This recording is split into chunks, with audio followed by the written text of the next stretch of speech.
पुण्यामध्ये हिडमा गाण्यावर नृत्य प्रकरणी विद्यार्थ्यांवर कारवाई। हिडमा गाण्यावर नृत्य केल्याप्रकरणी विद्यार्थ्यांवर गुन्हा दाखल करण्यात आलेला आहे। विद्यार्थ्यांवर करण्यात आलेल्या कारवाईवर प्रश्नचिन्ह निर्माण झाले।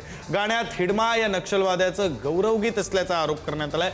पुणे शहरातील एका शासकीय वसतिगृहामध्ये हिडमा गाण्यावर नृत्य केल्याप्रकरणी काही विद्यार्थ्यांवर गुन्हा दाखल करण्यात आला असून इतरांची चौकशी सुरू आहे।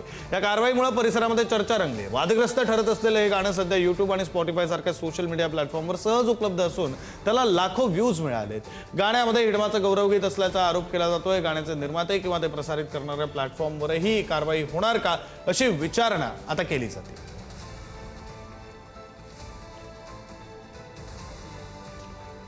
आपले प्रतिनिधी ज्ञानेश्वर चौतमल आपल्यासोबत जोडले गेलेले आहेत। या प्रकरणासंदर्भातले तपशील ज्ञानेश्वर देतील। ज्ञानेश्वर, काय नेमकं प्रकरण आहे? आत्ताचे ताजे अपडेट या प्रकरणातले नेमके काय आहेत?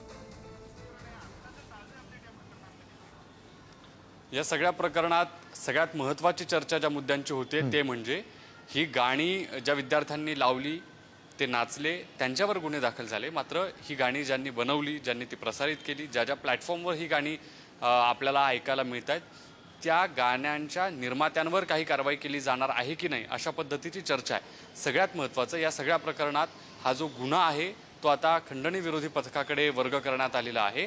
ही देखील यातली महत्त्वाची अपडेट म्हणावी लागेल। अर्थात या सगळ्या प्रकरणात पोलीस कुठपर्यंत जातात, मुळापर्यंत जाऊन ज्यांनी गाणं बनवलेलं आहे, ज्यांनी हे गाणं अपलोड केलंय, त्यांच्यावर काही कारवाई करतात का, हे पाहणं महत्त्वाचं असणार आहे। धन्यवाद ज्ञानेश्वर दिलेल्या या सगळ्या माहितीसाठी।